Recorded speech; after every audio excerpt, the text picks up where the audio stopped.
삶을 살아가다 보면 우리가 전혀 예상하지 못한 순간, 목숨을 잃을 수도 있는 매우 위험한 상황에 직면하기도 하는데요.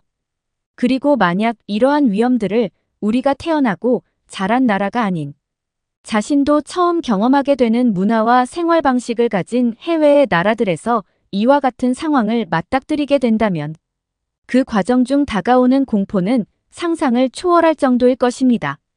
오늘 소개해드릴 사연은 호주에서 상당한 실력을 자랑하던 한 동굴 탐험 전문가 외국인이 한국 강원도의 오지 동굴을 탐험하던 중 불의의 사고로 동굴 안에 갇혀버리게 된 놀라운 사연인데요. 사연 속 동굴 탐험가 남성은 전 세계의 동굴을 탐험하고 싶은 꿈이 있던 전문가였지만 한국의 동굴에 갇혀버리게 된 이후에는 한국에서 5년이 넘도록 거주하는 평범한 한국인이 되었다고 하는데요. 과연 그는 한국의 동굴에 갇혀있던 중 무슨 일을 겪었던 것일까요? 함께 사연 들어보도록 하겠습니다. 안녕하세요. 저는 전 세계의 동굴을 탐험해 오던 호주의 동굴 탐험 전문가 카카라고 합니다. 하지만 지금은 모든 동굴 전문가의 직책과 명예를 벗어던지고 한국에서 살아가고 있으니 현재까지도 유명한 동굴 탐험 전문가는 아니겠네요. 그렇지만 저는 불과 몇 년 전 제가 태어난 호주에서만 해도 약 30개가 넘는 오지의 동굴 탐험들을 혼자서 완료시켜왔을 만큼 어렸을 때부터 탐험가적인 기질이 너무나 강해 대부분의 호주인이나 관광객에게 알려진 평범한 동굴을 탐험하는 것을 거부하고 오직 오지의 동굴들만 탐험해온 매우 특별한 청년이었습니다. 하지만 이러한 오지의 동굴들을 탐험하는 것은 한 개인의 청년인 저에게는 법적으로 꽤 문제가 되는 부분이 많았습니다. 익스트림 스포츠라고 알려진 꽤 위험한 스포츠들이 현재는 많은 사람들이 알고 있을 만큼 대중화되기는 했지만 동굴 탐험만큼은 유명하다는 익스트림 스포츠 전문가들조차도 도전을 마다할 정도로 오지에 있는 동굴들은 존재 자체만으로 매우 위험한 공간임은 틀림없었고 심지어 각 지역에 조금이나마 알려진 숨겨진 동굴들은 저와 같은 동굴 탐험 전문가들의 출입을 방지하기 위해 동굴 근처 경호업체 직원들을 몰래 배치해 놓을 정도로 동굴 탐험 전문가라는 직업을 가진 저와 같은 탐험가들은 항상 법의 위험과 동굴의 위험에 노출되어 있는 사람인데요. 하지만 저는 이러한 부담감 속에서도 남들이 탐험하는 관광용 동굴을 편하게 탐험할 생각은 전혀 없었고 오직 전혀 알려지지 않은 오지의 동굴을 탐험하는 것에만 아들의 날리니 분출되는 쾌감을 느끼는 사람이 되어버릴 정도로 저의 동굴 탐험 욕구는 시간이 지날수록 더욱 높아져만 갔습니다.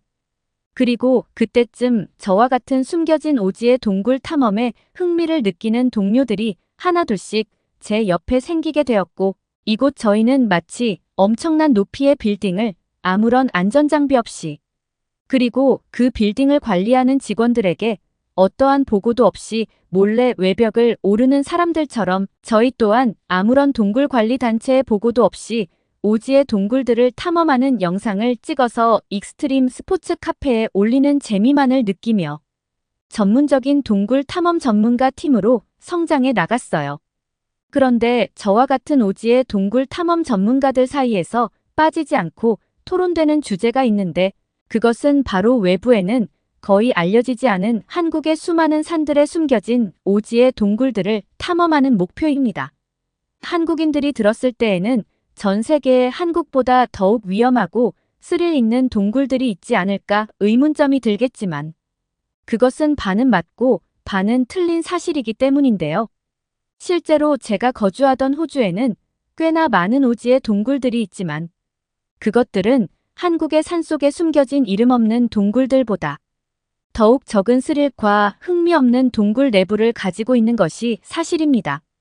한국에는 상상 이상의 이름도 모를 산들이 거주지 전체 지역을 감싸고 있는 것은 물론 이처럼 수많은 산악지형이 더욱 흥미롭게 생긴 동굴 내부를 만들어내게 되어 입구조차 제대로 찾을 수 없는 숨겨진 오지의 동굴들을 더욱 많이 생성하는 자신이 수준급의 동굴 탐험 실력을 갖추고 있다는 하나의 증거처럼 여겨지고 있기에 저와 같은 스릴만을 찾아다니는 동굴 탐험 전문가들은 조금이나마 이름이 알려진 전 세계의 동굴들보다는 마치 숨은 진주를 찾는 것과 같은 경험을 느낄 수 있는 한국에 오지 동굴을 탐험하는 것을 최종 목표로 가지고 있는 것이 사실입니다. 특히 한국에 있는 몇몇 숨겨진 동굴들은 동굴 근처에 있는 수많은 산악 지형의 영향으로 다른 나라에서는 전혀 볼 수 없었던 동굴 내부를 만들어내기 때문에 그곳에서 느낄 수 있는 동굴 내부 종류석들의 아름다움과 웅장함은 다른 나라와는 질적으로 전혀 다른 차이를 보여주고 있기에 동굴 탐험 전문가들 사이에서는 한국이 동굴 탐험의 최종 목표로 여겨지고 있어요. 그리고 저 또한 어느 정도 동굴을 탐험하는 것에 익숙해졌을 때쯤 항상 한국에 있는 숨겨진 동굴들을 언젠가는 방문해야지라는 꿈을 가지고 있었음에도 상당히 먼 거리에 한국을 선뜻 이동하는 것은 역시나 저한테도 쉽지 않았기 때문에 일단은 제가 살아가던 호주의 근처에 있던 오지의 동굴들을 하나하나씩 점령해 나가고 있었습니다. 그렇게 저와 동굴 탐험팀을 꾸리고 있던 몇몇 인원들은 2년이 넘는 시간 동안 마지막 최종 목표인 한국을 제외한 전 세계의 우지 동굴들을 하나둘씩 탐험해 나갔고 그 과정 중 다소 위험한 일들을 겪을 뻔한 위기도 있었지만 언제나처럼 지금껏 겪어오던 노련한 동굴 탐험의 기술로 탐험을 완수해오며 저희는 익스트림 스포츠 사이트에서는 꽤 유명한 동굴 탐험 전문가로 성장해 나가게 되었어요. 그런데 어느 날 저희는 아주 뜻밖의 동굴 탐험 전문가들을 만나 대화를 나눌 수 있었습니다. 저희 팀은 여느 때와 같이 호주 외곽에 위치하는 동굴을 탐험하기 위해 모든 장비를 챙겨 그 동굴 근처에서 날이 밝을 때까지 텐트를 치고 잠시 휴식을 취하고 있었는데 갑자기 저희의 텐트를 누군가 두드리더라고요. 텐트 문을 열었을 때는 지금까지 단 한 번도 대화를 해보지 않았던 한국인 동굴 탐험가들이 그 자리에 서 있었습니다. 그들 또한 한국에서 꽤 유명한 동굴 탐험 전문가들이라고 자신을 소개했고 저희에게 이곳의 동굴을 경험한 적이 있는지 물어보며 지금까지 어떠한 동굴들을 경험해 보았고 또 추천해 줄 수 있는지 많은 대화를 나게 되었죠. 하지만 매우 특이했던 것은 그 한국인 그룹의 동굴 탐험 전문가들이 하나같이 젊은 나이가 아시나 동굴 탐험을 하면서 체력적으로 힘이 들지는 않은지 물어보았지만 그들은 꽤 뜻밖의 얘기를 해주었습니다. 그들은 자신들 또한 한국을 제외한 많은 나라의 동굴을 탐험해 보았지만 왜인지 모르게 전 세계의 유명한 동굴들보다는 한국에 있는 숨겨진 동굴들을 탐험하는 것이 더욱 힘들다고 했고 동굴의 내부에서 발을 디디는 것조차 해외 동굴들은 대부분이 평지이고 변형이 없는 동굴 내부를 유지하고 있지만 한국의 숨겨진 동굴들은 기상천외한 모양의 구조를 가진 동굴들이 너무나 많아 동굴을 탐험하는 것에 상당한 체력이 소진된다는 경험을 말해주더라고요. 또한 그들은 나중에 한국에 갈 일이 있다면 나는 한국의 지역정부단체의 동굴 출입에 관한 안내를 하고 혹시 모를 위험에 대비하기 위한 안전대책 시스템에 대한 것도 모두 원만하게 협의한 뒤 동굴을 탐험하려는 노하우마저 전수해 주었습니다. 하지만 그때까지도 한국의 동굴을 탐험해야겠다는 생각만 들었을 뿐 한국의 동굴이 위험해봐야 얼마나 위험하겠어라는 안일한 생각만을 가지고 있었고 저는 여느 때와 다름없이 만약 한국의 동굴을 탐험하게 된다면 다른 나라와 마찬가지로 그곳에 거주하는 주민마저 모르기를 몰래 동굴 탐험을 완료한 뒤 익스트림 스포츠 커뮤니티에 알려야겠다는 단순하고도 멍청한 생각만을 하며 빠른 시일 내에 한국의 동굴을 방문해야겠다며 저희 팀원들과 의견을 나누게 되었어요. 결국 저희는 실제 이 한국인 동굴 탐험 전문가들과의 만남이 있고 얼마 되지 않아 곧바로 한국에 숨겨진 동굴들을 찾아내 방문해야겠다는 추진력 있는 계획을 세웠고 실제로 한국의 강원도 지역에 있는 몇몇 도시의 동굴들을 찾아내게 되어 곧바로 모든 동굴 탐험용 장비를 챙겨 한국으로 떠나게 되는 비행기에 오르게 되었습니다. 그렇게 저희는 정말 살면서 처음으로 한국이라는 나라의 강원도 지역 숨겨진 동굴에 도착하게 되었어요. 도착한 동굴의 입구는 상당히 좁았지만 이미 도착하기 전 동굴 커뮤니티에서 몇몇 저와 같은 외국인 동굴 탐험 전문가들과 심지어는 한국에 실제 거주하고 있다는 외국인들에게까지 도움을 받아 모든 준비를 해왔기에 저희는 어떠한 두려움도 가지지 않았고 오히려 다소 작은 동굴 입구에 아무런 안전장비 없이 동굴 탐험을 완료하는 노케이블 트래블에 도전하자는 목표까지 생기며 그렇게 저희는 기본적인 동굴 탐험 장비들만 챙긴 뒤 다소 무게가 나가는 고강도 장비들은 동굴 입구 앞쪽에 놔두고 강원도에 있는 산속 오지 동굴에 들어가게 되었습니다. 지금에서야 무단으로 동굴을 들어가는 것이 불법이고 절대 해서는 안 되는 위험한 행동이라는 것을 알고 있지만 그때 저희는 비행 일정에 맞춰 하루라도 빨리 알려지지 않은 동굴을 탐험 완료시키는 것에만 눈이 멀어 있었기 때문에 그 어떠한 보호단체에도 연락하지 않고 불법으로 동굴을 들어가게 되는 사상 초유의 실수를 저질러버리고 말았어요. 하지만 그때까지도 알지 못했습니다. 지금까지 경험해오던 호주 근처 동굴들이 한국의 동굴들과는 비교조차 되지 않을 정도로 안전하고 길이 좋았다는 사실을 말이죠. 그리고 이것은 동굴에 입장한 지 꽤 빠른 시간, 약 30분 정도가 지났을 때 직감적으로 알아차릴 수 있었습니다.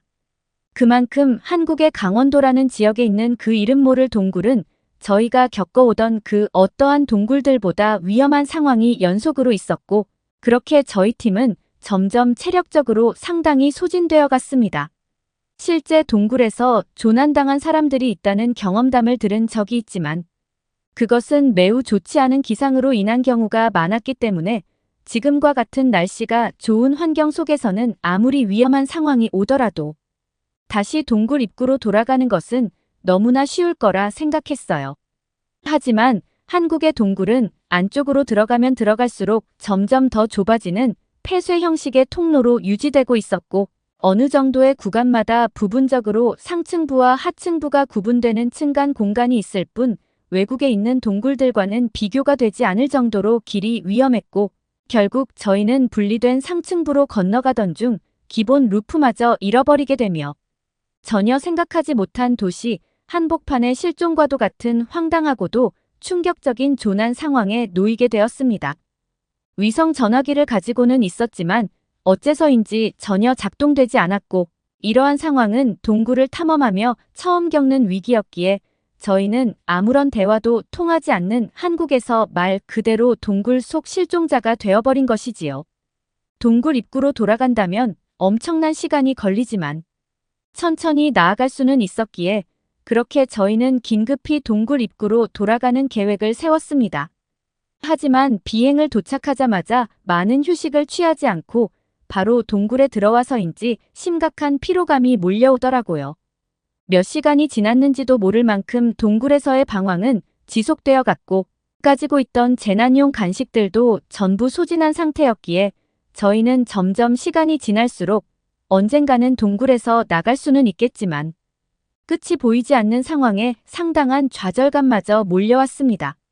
그렇게 저희는 저체온증과 극심한 피로감의 입구에 다다르기까지 계속 중간 휴식을 취하며 힘겹게 나아가고 있었는데 갑자기 동굴 여기저기에서부터 무언가 소리치는 듯한 음성이 들려오더라고요. 그리고 얼마 지나지 않아 알 수 있었습니다. 그것이 바로 사람이 외치는 음성이라는 것을 말이죠. 실제 재난 구조처럼 극적일 정도의 안도감이 느껴지는 상태는 아니었지만 상당한 피로감에 지친 우리를 누군가 구해주러 왔다는 사실에 그들이 조금이라도 우리를 빨리 구조하길 기도하게 되더라고요. 점점 소리치는 음성은 가까워지게 되었고 읽고 그들이 우리의 위쪽에 서게 되었을 때 저 제대로 된 한국어를 알지 못해 소통에는 어려움이 있었으나 그들은 저희를 보고 나서부터는 별다른 말 없이 저희의 상태만 확인하고 루프를 이용해 편하게 동굴 입구까지 이동하는 것을 도와주었습니다. 마치 영화에서만 보던 조난 상황이 저희에게 도착했을 때 그들은 휴대폰을 통해 자신들은 한국의 평범한 등산객들인데 저희 보고 운이 꽤 좋았다면서 동굴 입구에 밧줄을 보고 혹시나 사람이 있는 것은 아닐까 하는 마음에 동굴 입구 상층부까지 들어왔다고 말해주었습니다. 저는 너무나 당황해서 그들에게 혹시 동굴 탐험용 루프를 써본 적이 있느냐 물었지만 그 한국인들은 자신들은 한국의 등산 모임 인원들이기에 기본적인 루프 사용법은 비슷. 학년 남성들을 보면서 평범한 한국인 등산 모임들의 수준이 이렇게나 높구나라는 생각을 했습니다. 그 중년 남성들은 저희에게 단맛이 나는 젤리처럼 생긴 과자와 물을 주고 떠났고 다시는 아무런 사전 보고 없이 이런 산속 동굴에는 들어가지 말라는 조언까지 해주며 빠르게 산에서 내려가더라고요. 그날부로 저와 저희 팀원들은 동굴 탐험가라는 요란스러운 취미를 없애버렸고 지금은 그저 한국의 등산 모임에 참가하는 평범한 한국인으로서의 삶을 살아가며 한국인 중년 남성들과 같은 노련함을 가지기 위해 노력하고 있습니다. 한국의 동굴 탐험 직후 곧장 호주로 도울 것 같다는 생각이 들더라고요. 저의 웃지 못할 경험담은 여기까지이지만 제가 말해주고 싶은 것은 세상은 넓고 한국의 중년 남성들과 같은 삶과 관련된 취미를 가진 숨은 실력자들이 한국에는 정말 많다는 사실입니다. 만약 그날 구조되지 못했다면 다소 위험한 상황으로도 갈 수 있었을 가능성도 있기에 저는 아직도 그날 저를 구해준 한국 매일 아침 산에 오르며 산악 지형에 익숙한 한국 중년 남성들에 의해 가까스로 구조된 호주인 동굴 탐험가에 웃지 못할 사연이었는데요. 실제로 한국 중년 남성들의 산악 동호회는 로프나 각종 안전장비도 전문적으로 다룰 만큼 한국을 제외한 다른 나라의 스포츠 전문가들과 비슷한 산악 지형, 체크와 구조 실력을 갖추고 있다고 알려져 있기에 무언가 강한 자부심마저 느껴지는 것 같습니다. 저에게는 소중한 인연이 있습니다. 바로 한국과의 소중한 인연입니다. 대학생 때 만났던 인연이 이렇게 지금까지 이어질지 꿈에도 몰랐네요. 너무나 감사하는 마음을 담아서 제 사연 보냅니다. 저는 아이슬란드에서 직장 생활을 하고 있는 루즈입니다. 사실 예전에는 한국이 어디에 있는 나라인지도 잘 모르던 무지한 사람이었습니다. 그러다가 대학생 때 대학교 주관으로 한국의 대학생들과 교류할 기회가 있었거든요. 한국의 학생들이 아이슬란드에 오면 대학생 입장에서 아이슬란드를 보여주는 쉽게 말해 가이드를 해주는 프로그램이었어요. 요즘은 어디를 가나 글로벌한 인재를 원하잖아요. 아이슬란드도 마찬가지죠. 저도 사실 순수한 마음으로 한국 학생들에게 가이드를 해주려고 했다기보다 스펙을 쌓는 용도로 그 프로그램을 신청했습니다. 그리고 제가 선정되었고요. 스펙을 쌓는 용도로 한국 학생들을 가이드하는 것이 사실이기는 했지만 그래도 최선을 다해서 한국 학생들에게 연극을 보여줄 생각에 설레었던 것도 사실입니다. 저에게 배정된 한국 학생은 4명이었습니다. 저는 아이슬란드의 가장 인기 있었던 영화 촬영지에도 데리고 갔어요. 그리고 관광객들이 오는 식당이 아니라 현지 아이슬란드인들이 자주 다니는 번화가나 식당 같은 곳을 데리고 다녔습니다. 솔직히 아이슬란드 음식은 자신이 없어서 걱정했는데 한국 친구들은 독특한 맛이라며 찡그리지 않고 웃으며 먹었던 기억이 있습니다. 아마 충격적인 맛의 실수였을 수도 있어요. 그렇게 일주일 정도 한국 대학생들과 다니다가 보니 정도 많이 들고 한국이라는 나라에서 온 친구들은 정말 똑똑하고 유쾌한 사람들이라는 것도 알게 되었어요. 처음에 그저 스펙을 쌓겠다는 목표로 이 프로그램에 참여했던 것도 조금 미안한 마음이 들었습니다. 물론 제가 대충 가이드를 해준 것은 아니지만 그래도 처음 마음가짐이 이들에 대한 진심으로 다가갔다면 더 좋았겠다며 스스로 반성하는 계기도 되었고요. 그리고 4명의 한국 학생들 중 유난히 제 눈에 띄는 남학생이 있었어요. 영수라는 친구는 유쾌하고 웃음도 많은 친구고 배려심이 깊은 사람이었죠. 한국으로 돌아가기 전날 저는 영수의 방에 찾아갔어요. 그리고 저와 영수는 깊은 추억 하나를 더 새겼죠. 영수와 한국의 친구들이 프로그램을 마치고 한국으로 돌아갔어요. 저는 영수가 생각이 계속 났고 조심스럽게 연락을 해봤습니다. 그냥 쿨한 사이로 마무리되는 분위기였지만 계속해서 생각이 나는 마음을 억지로 참을 수는 없었거든요. 영수도 제 생각이 난다고 했고 저와 영수는 연애를 하게 되었습니다. 일단 저는 바로 한국으로 갔습니다. 한국에 가서 학기가 다시 시작하기 전까지 약 한 달 동안 영수와 지내게 되었습니다. 영수도 그 다음 방학 때 아이슬란드로 와서 저와 지내다가 돌아갔고요. 모든 장거리 연애가 다 그렇듯 저와 영수는 오래 가지 못했습니다. 쉽게 만날 수 없는 물리적인 거리는 모든 것을 극복하기에는 무리가 있죠. 영수는 의대생이었습니다. 2학년이 되면 이제 본격적으로 공부를 해야 한다며 저와 관계를 정리하자고 하더군요. 저도 마음고생이 심했고 영수도 그랬겠죠. 그렇게 서로 훌륭한 사람이 되라는 축복과 함께 이별을 맞이했습니다. 그렇게 저는 다시 일상으로 돌아왔어요. 대학에서 열심히 학점을 관리하고 스펙도 쌓고요. 다양한 활동을 했어요. 그렇게 아이슬란드에서 괜찮은 회사에 취직하고 10년 넘게 그곳에서 열심히 일하며 평범한 사회 구성원으로 살아가고 있었습니다. 어쩌다가 한 번씩 영수가 생각이 나고는 했지만 그냥 풋풋한 대학생 새내기 시절 좋은 추억 그 이상 그 이하도 아니었습니다. 옛날의 풋풋함을 느끼기에 이제는 제 앞에 닥쳐있는 회사, 업무, 주변 가족들을 챙기는 일 제 앞가림하기에도 바빴거든요. 그러다가 한 번은 중국에 출장을 다녀오라는 지시를 받았습니다. 유럽으로 출장은 자주 있던 일이지만 중국까지 출장을 보낼 줄은 몰랐어요. 하지만 어쩌겠나요? 회사에서 시키면 해야 하는 게 직장인의 숙명이니까요. 그렇게 혼자 중국으로 갔습니다. 말도 잘 안 통하는 그곳에서 고생을 해가며 협력업체 회사에 출근해서 일을 하고 있었습니다. 옛날에 잠시 가봤던 한국과는 너무나 다른 분위기에 쉽게 적응이 안 되더군요.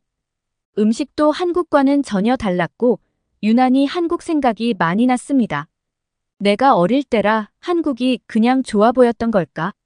아니면 지금 내가 힘들어서 중국이 나빠 보이는 걸까? 여러 가지 생각이 들면서 옛날에 스쳐갔던 영수라는 친구가 생각이 나더군요. 저는 아이폰 클라우드 연락처를 뒤져보기 시작했습니다. 아이폰 클라우드에 옛날 핸드폰에 저장되어 있던 영수의 전화번호가 보였어요. 중국에서 앞으로 한 달 넘게 있어야 되기 때문에 영수에게 연락해서 혹시라도 연락이 되면 주말에 한국이라도 다녀올까라는 생각을 했죠. 그러다가 이게 다 주책 아니겠냐는 생각으로 전화하려던 손을 멈췄죠. 사실 전화를 건다고 해서 받는다는 보장도 없고 10년이 넘었는데 번호도 바뀌었을지도 모르잖아요. 내가 지금 많이 힘든가 보다 힘내서 잘 버텨봐야지. 고작 한 달이잖아. 그냥 이렇게 혼잣말을 하며 마음을 다잡았습니다. 그렇게 다음날 아침 평소처럼 중국의 협력업체를 향해 출근을 하고 있었죠. 이중국이라는 곳은 참 질서가 없는 곳이었습니다. 신호등은 장식에 불과하고 사람들이 눈치껏 차를 피해서 길을 건넙니다. 역시나 오늘도 저는 신호등 따위는 장식인 이곳에서 목숨을 걸고 길을 건너야 했습니다. 다른 중국 사람들처럼요. 다른 사람들 무리에 섞여서 길을 건너고 있었습니다. 그러다가 클렉션 소리가 울리더니 웬 트럭 한 대가 제가 건너고 있는 사람들 무리로 돌진해 오고 있었습니다. 저를 포함한 10명이 넘는 사람들이 그 차에 치였던 것 같아요. 주변은 아수라장이 되었고 구급차들도 오고요. 저는 정신을 잃지는 않았지만 제 앞에는 이미 눈을 감고 숨도 안 쉬고 있는 사람도 있어 보였어요. 다리에서 생전 처음 겪어보는 통증이 올라왔고 잠깐 봤는데 차마 다시 못 쳐다볼 정도로 다리가 망가져 있었습니다.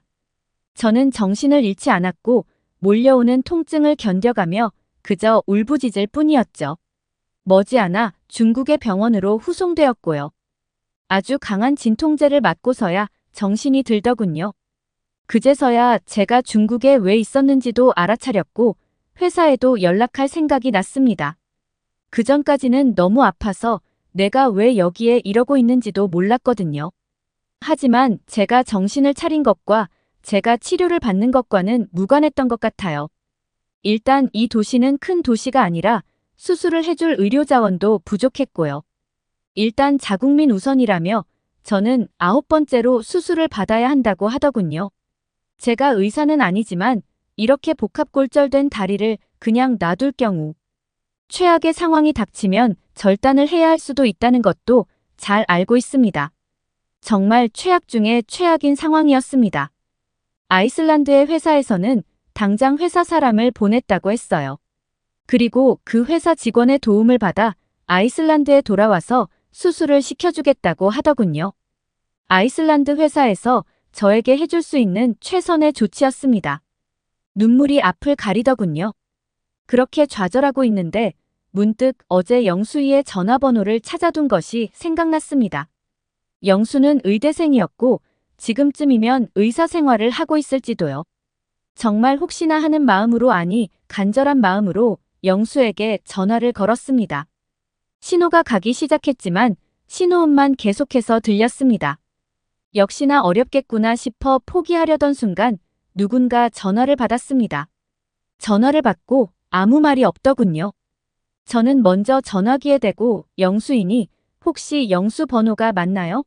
먼저 말을 건넸습니다. 그러자 수화기 너머로 혹시 루주야 영수의 목소리였습니다. 갑자기 연락해서 미안하다고 운을 띄우고 제 상황을 설명했습니다. 영수는 제 이야기를 듣더니 일단 한국으로만 오면 자기가 도움을 줄 수 있다면서 최대한 빨리 한국으로 와야 한다고 하더군요. 무조건 한국으로 꼭 오라고 했습니다. 저는 알겠다고 했고 제가 사고가 난 직후 10시간 만에 아이슬란드 회사 직원이 도착했습니다. 그동안 중국 병원에서도 후송 조치를 위해 준비를 해주었고 저는 회사 사람에게 꼭 한국으로 가야 한다고 했습니다. 그곳에 아는 의사가 있다고 말했습니다.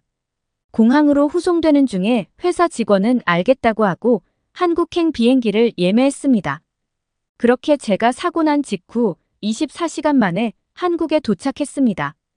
미리 영수에게 제가 도착하는 비행기 편명을 알려주었고요.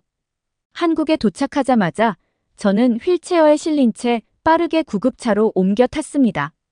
마치 버스터미널에 내려서 그곳을 빠져나가듯 모든 절차가 간편하고 간소화되어 있었어요. 그리고 영수이의 얼굴을 15년 만에 볼 수 있었어요.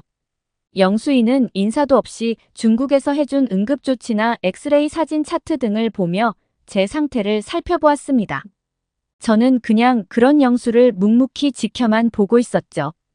영수는 프로페셔널한 의사의 모습이었습니다. 한동안 상태를 살펴보더니 영수는 고개를 돌려 저를 보며 내 동기가 근무하고 있는 병원으로 가고 있고 중국에서 생각보다 응급조치를 엉망으로 해놓지 않아서 수술만 잘 되면 다 괜찮을 거니까 걱정하지 마. 내 동기 실력 있거든. 그리고 잘 지냈냐고 묻고 싶은데 그렇지는 않네 농담까지 하더군요. 아마 여러 의미가 있겠죠. 치료를 잘 받을 수 있다는 말과 함께 농담도 하는 걸 보니 제 다리가 괜찮을 거라는 위로도 해주었습니다. 눈물이 나더군요. 영수는 제 손을 잡아주고 여유 있는 미소를 지었습니다. 영수의 표정 덕분에 안심할 수 있었고 병원에 도착 후 수술을 받았습니다. 수술을 잘 되었습니다. 아이슬란드로 가지 않고 한국으로 왔기 때문에 골든타임을 겨우 지킬 수 있었다며 다행이라는 의사 선생님의 말씀도 들었습니다.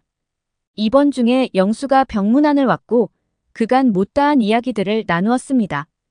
이미 영수는 결혼도 해서 가정을 꾸리고 있고 개인 병원도 개원해서 운영하고 있다고 하더군요. 역시나 좋은 남자는 벌써 임자가 있네요. 회사 측의 배려로 회복 기간 동안 한국에 머물 수 있게 되었습니다. 체류비도 넉넉하게 받았고요. 15년 전 한국에 왔을 때는 남자친구가 있었지만 지금은 그렇지는 않네요. 하지만 한국에 체류하며 옛날 풋풋했던 어린 시절도 생각났고 마음의 안정도 많이 찾았어요. 그리고 지금은 다시 아이슬란드로 돌아와 열심히 회사 생활을 하고 있고요. 그동안 마음에 여유가 없고 눈앞에 닥친 일들이 모두 버겁기만 했는데 한국에 다녀온 뒤로 아무 생각 없이 옛 추억의 장소로 돌아가면 마음의 안정이 찾아온다는 것을 알게 되었죠.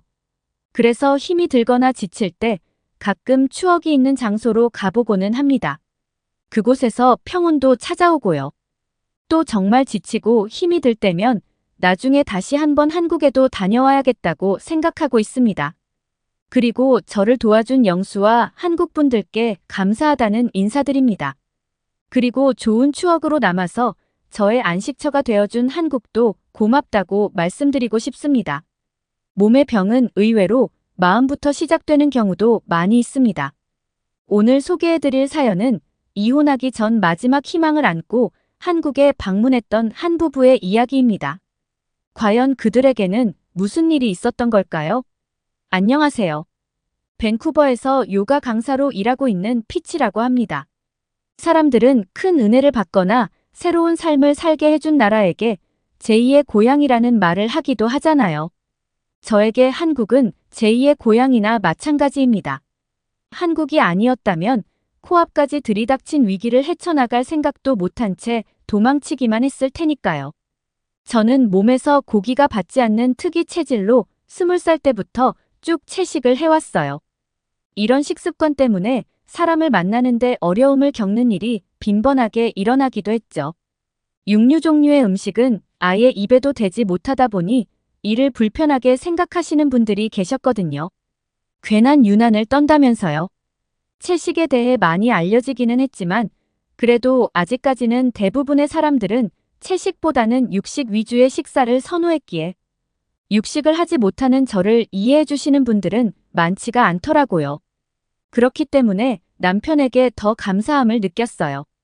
더군다나 남편의 경우에는 운동 관련 쪽 일을 하다 보니 꼭 육식 위주의 식단을 해야 하는 와중에도 채식 위주의 식단을 고집하는 저를 이해해주고 배려해 주었기에 남편에 대한 고마움은 이루 다 말할 수 없었네요.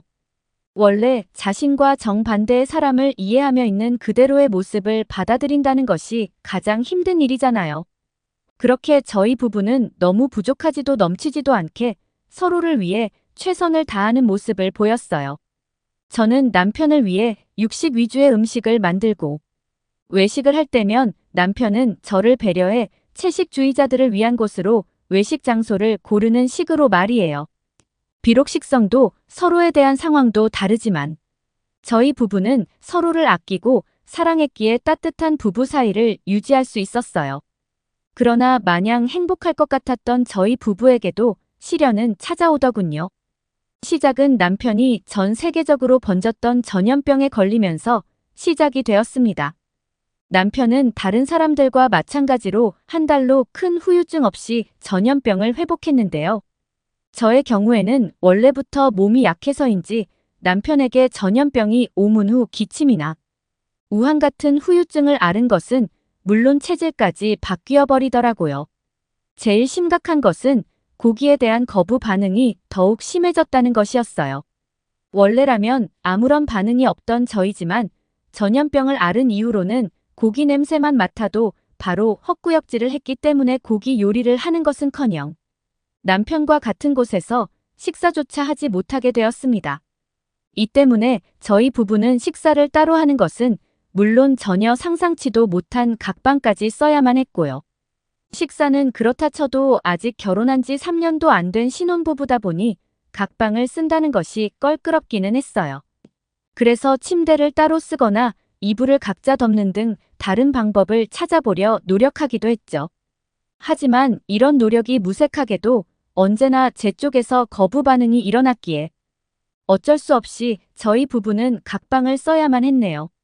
엎친 데 덮친 격으로 남편은 장기 출장을 떠났고 이로 인해 위태로웠던 저희 부부 사이에는 서서히 금이 가기 시작했습니다. 남편이 출장을 떠난 뒤 저희 부부가 대화하는 것은 하루에 한 번 영상 통화를 하는 것밖에 없었기에 남편과 저희 사이는 자꾸만 써먹해져 갔어요.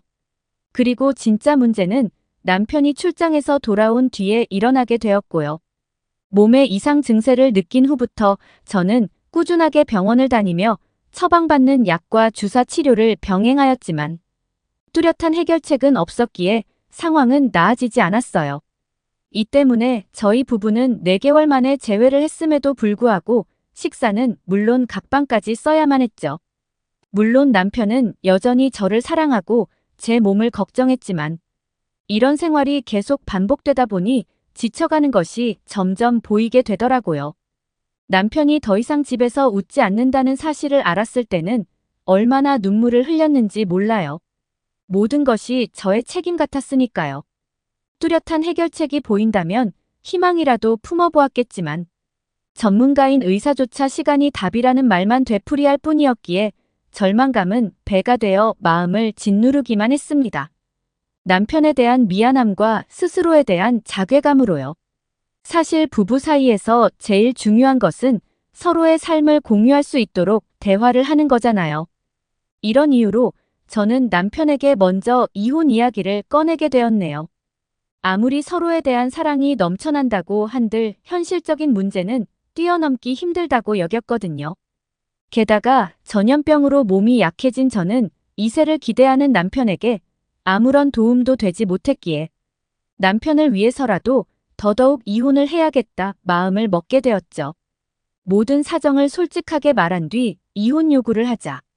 남편은 자신에게 생각할 시간을 조금만 달라고 했기에 담담하게 이혼 변호사를 찾아가 상담을 하며 남편을 떠날 준비를 하게 되었고요. 그러나 이런 예상과는 달리 남편은 뜻밖에도 한국 티켓을 내밀며 한국 여행을 가자고 하더군요. 이혼을 앞둔 상황에서 해외여행 이야기를 꺼내는 남편의 뜬금없는 말에 당황하기도 했는데요. 남편은 아직 서로가 사랑하는 마음이 남아있는 상태이니 이혼을 하기 전 마지막으로 관계 회복을 위해 노력을 해보는 것이 좋을 것 같다며 운을 띄었어요. 이야기를 들어보니 남편은 제가 이혼 이야기를 꺼냈을 때 정신과 의사로 일하고 있는 친구에게 속사정을 털어놓은 모양이었습니다. 완전히 바뀌어버린 채 체질로 인해 이혼 위기까지 갔다면서요. 그랬더니 친구는 한국의 템플스테이를 추천했고요. 템플스테이란 자연과 어우러진 곳에서 명상을 하거나 마음을 가다듬는 한국 고유 문화라며 적극적으로 추천을 한 것이었어요. 모든 병의 근원은 불안한 마음과 마음속에 똘똘 뭉친 걱정에서 나온다는 것이 그 이유였죠. 남편의 이야기에 고개를 끄덕이게 되었어요. 사실 전염병이 심하게 번졌던 지난 1년 동안 수입이 불안정한 데다가 미래까지 불투명해지자 스트레스가 심했었거든요. 서로에게 말하지 않았지만 극도로 치솟은 스트레스로 몸뿐만 아니라 정신까지 지쳐 있었기에 저는 속눈샘 치고 한국에 방문하기로 결심했네요. 부부관계를 회복하기 위해서 노력을 하는 것인데 안 좋을 리가 없었으니까요. 그동안 제 머릿속에 한국에 대한 이미지는 화려한 서울의 모습과 케이팝만이 떠올랐기 때문에 처음 사찰에 도착했을 때는 깜짝 놀랄 수밖에 없었네요. 아무리 밴쿠버의 도심이 아름답고 조경이 잘 어우러져 있다고 한들 한국의 사찰만큼 자연과 어우러진 풍경은 보기 힘들었거든요. 저희가 템플스테이를 신청했을 때는 여름이 다 지나간 끝 무렵이었는데요. 초록잎이 무성한 산의 풍경과 한국 전통의 아름다움을 그대로 담은 사찰이 한데 어우러진 푸른 모습은 보기만 해도 가슴이 뻥 뚫릴 만큼 청량하기 그지없었어요. 더불어 살아온 환경도 문화도 다른 외국인들이 한국 사찰에 함께 모여 한국의 문화를 공유한다는 사실이 신기하고 새롭기도 하더라고요. 휴식형 프로그램을 선택한 저희 부부는 첫날에는 사찰 순례를 돌게 되었어요. 섬세한 사찰의 건축과 조각, 공예품에서 오롯이 한국 전통 문화를 느낄 수 있었고 이 과정에서 한국 문화의 아름다움을 알게 됨과 동시에 복잡한 도심에서 벗어나 있다 보니 마음의 안정까지 느끼게 되었네요. 한국은 유럽과는 또 다른 매력을 가지고 있는 나라였어요. 유럽이 웅장한 크기와 화려한 아름다움으로 사람들을 사로잡는다면 한국의 전통 문화는 고즈넉하고 단아한 아름다움을 풍기며 자연스럽게 사람들을 끌어들일 뿐 아니라 마음의 안정까지 주었고요. 특히나 제가 머무르는 사찰은 산의 능선을 빼닮은 아름다움을 가지고 있었기에 사찰에서 생활을 하는 것만으로도 힐링이 됨은 물론 심신까지 안정이 되었죠. 더불어 한국 전통 방식으로 만들어진 사찰은 한국 고유의 미를 가지고 있을 뿐 아니라 편리하기까지 하더군요. 저는 추위를 많이 타는 편이어서 여름임에도 불구하고 두꺼운 이불을 덮고 자거나 히터를 살짝 틀어야 했는데요. 한국에서는 그럴 필요가 전혀 없었네요. 바로 온돌 덕분이었어요. 온돌은 공기로 방을 데우는 것이 아니라 바닥을 따뜻하게 데워주었기에 방 전체에 골고루 열기를 분산시킬 뿐 아니라 열기가 오랫동안 유지가 되었기에 저는 집에서보다 더 숙면을 잘 취할 수 있었습니다. 한국을 제외한 다른 국가에서는 바닥을 따뜻하게 데워준다는 개념 자체가 없었기 때문에 놀라울 따름이었어요. 저는 피부가 예민한 편이다 보니 어쩔 수 없이 히터를 틀 때면 피부의 건조함으로 올라오는 두드러기를 감수해야만 했지만 온돌은 오직 바닥에서 올라오는 열기를 이용했기에 피부가 예민한 저조차도 편안하게 사용할 수 있었죠. 그리고 온돌의 좋은 점은 한 가지 더 있었습니다. 바로 딱딱하게 뭉쳐있는 근육통과 어깨 결림을 해결해 준다는 것이었어요. 요가 강사로 일하며 그동안 근육이 딱딱하게 굳는 것을 방지하기 위해서는 꾸준하게 스트레칭과 운동을 병행해야 한다며 강조를 하곤 했는데 한국의 온돌은 가만히 누워있기에도 따뜻한 온기로 뭉쳐있는 근육을 이완시켜주더군요. 전통 문화라는 것이 보는 맛은 있어도 불편한 것이 투성이기 때문에 주변 지인들은 한국의 전통 문화를 체험한다는 이야기를 했을 때 부정적인 반응을 보이는 것이 대부분이었어요. 한국의 수도인 서울에 즐길 것이 얼마나 많은데 산속에 틀어박혀 고생을 사서 하냐면서요. 저 역시도 작은 마트 하나 없는 사찰로 향할 때만 하더라도 템플스테이를 괜히 신청했나라는 걱정을 하기도 했지만 사찰은 한국 전통미를 간직한 것과 동시에 편리함까지 갖추었기에 지낼수록 마음이 쏙 들더라고요. 더 머물고 싶을 정도로요. 남편과 저는 템플스테이를 진행하는 2주일 동안 하루도 빠짐없이 참선을 진행했습니다. 참선이란 한국 고유의 명상 방법으로 저희 부부는 새벽 7시만 되면 법당에 모여 명상을 했어요. 요가 강사로 일하며 그동안 수많은 수강생들을 가르치며 수많은 명상을 해왔지만 고요하게 목탁 소리가 울려 퍼지는 법당에서 향냄새와 함께 눈을 감고 명상을 하다 보니 부끄럽지만 처음으로 진정한 자신을 깨닫는 느낌이 들더군요. 아무런 일면식도 없는 낯선 공간에서 새벽 5시만 되면 일어나 하루를 시작하는 것이 처음에는 힘들기도 했지만 사찰 전체에 울려 퍼지는 법종 소리를 몸 전체로 느끼며 하루를 시작하는 것이 그렇게 개운할 수가 없었네요. 템플스테이를 하며 제가 가장 크게 변한 점이 있다면 그건 딱딱하게 굳어있던 남편과의 관계를 개선할 수 있다는 것이었어요.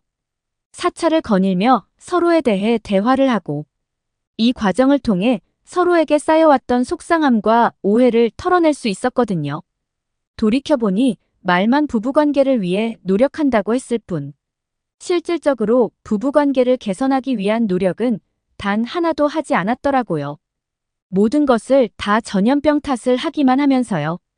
식사 시간과 취침 시간이 아니더라도 남편과 함께 산책을 한다거나 카페를 간다거나 하는 식으로 충분히 대화할 방법을 떠올리면 되었을 텐데 병원만 전전하며 마음의 문을 꼭 닫아버리기만 했고요. 사실 저는 남편에게 응석을 부리고 싶었던 것 같아요. 전염병으로 몸이 아프니 나를 좀 더 이해하고 아껴달라는 식으로요. 참 이기적인 행동이었죠. 남편 역시도 크게 줄어든 수익으로 인해 불투명한 미래에서 불안감을 느껴 어떻게든 사업을 회복하기 위해서 장기 출장을 가며 온갖 노력을 했었는데 저는 단지 몸이 조금 불편해졌다는 이유로 남편의 힘듦을 외면하고 오직 혼자만의 공간에 틀어박혀 남편의 이해만 바랐었으니까요. 남편을 원망하기도 했어요.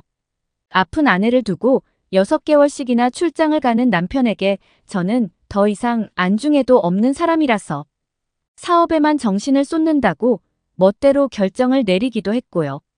그러나 이제는 남편의 모든 것을 온전히 이해하게 되었네요. 남편이 무리를 하면서까지 사업에 매진을 한 것도 6개월씩이나 되는 장기 출장을 간 것도 모두 저를 위해서라는 걸 알게 되었거든요. 자세히 말하면 저희 부부의 앞날을 위해서요. 남편은 전 세계로 퍼진 전염병으로 하늘 높은 줄 모르고 인기가 치솟던 필라테스나 육아 쪽의 인기가 시들해지는 것을 보며 위기감을 느끼게 되었다고 해요. 그래서 제가 완전히 수입이 끊길 수도 있는 상황을 고려하여 더욱더 사업에 매진을 한 것이고요. 제가 건강하기라도 하면 모르겠지만 전염병에 감염되며 몸 상태가 안 좋아진 것을 고려하여 가정의 책임감을 느낀 것이었죠. 숨겨진 남편의 속마음을 알고 나니 눈물이 고이기도 했어요. 표현하지 않았을 뿐 남편은 언제나 저를 걱정하고 있는 거나 다름없었으니까요. 그렇게 오지 않을 것 같았던 마지막 날이 오고 저는 마지막으로 연등을 만들게 되었습니다. 관계자분이 설명해 주시길 연등은 자신이 원하는 소망을 담아 만들면 소원이 이루어진다고 했기에 주저없이 연등을 만들게 되었네요. 한국에서의 경험을 통해 제가 진정으로 원하는 것은 남편과의 이혼이 아닌 결혼 생활을 유지하는 것이라는 걸 깨닫게 되었거든요. 너무 마음이 앞서서일까요? 연등을 만드는 것은 생각했던 것보다 더 어렵게 느껴지더군요. 연등을 만드는 방법 자체가 찍어지기 쉬운 한지를 덧붙여 만드는 것이다 보니 더 그랬던 것 같아요. 연등을 만드는 중간중간 풀에 녹은 한지가 손에 엉겨붙어 곤욕을 치르기도 했고요. 그러나 연등을 만들고 나니 그렇게 뿌듯할 수가 없었습니다. 비록 제가 만든 연대는 여기저기 풀이 붙어 지저분하고 덧붙여 만든 꽃잎 역시도 엉성하기 그지없었지만 꽃잎 하나에도 소망이 묻어난 것이나 마찬가지인 거잖아요.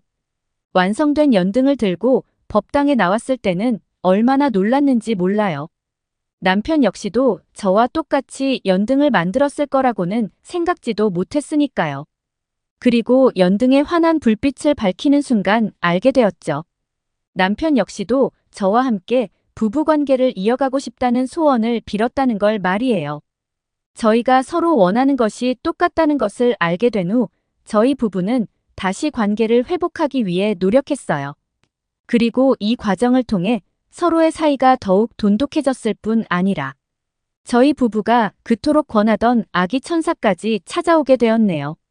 저는 종종 한국의 템플스테이를 체험하지 않았다면 어땠을까 의문을 가지기도 하지만 그럴 때마다 가볍게 솟은 소름을 털기 위해 고개를 흔들곤 합니다. 만약 한국에 가지 않았다면 저희 부부가 다시 결혼 생활을 유지하는 일도 아기 천사가 찾아오는 일도 없었을 테니까요. 저희 부부는 연등으로 인해 아기 천사가 찾아왔다고 여기며 아이의 태명을 연꽃이라 지어주기도 했는데요. 아이가 태어나고 걸음마를 할 나이가 되면 다시 한국의 템플스테이를 신청할 생각입니다. 저희 부부가 한국에서 느꼈던 아름다운 추억을 아이에게도 고스란히 전달해주고 싶거든요. 끝까지 시청해주셔서 감사합니다. 더욱더 좋은 영상으로 찾아뵙겠습니다.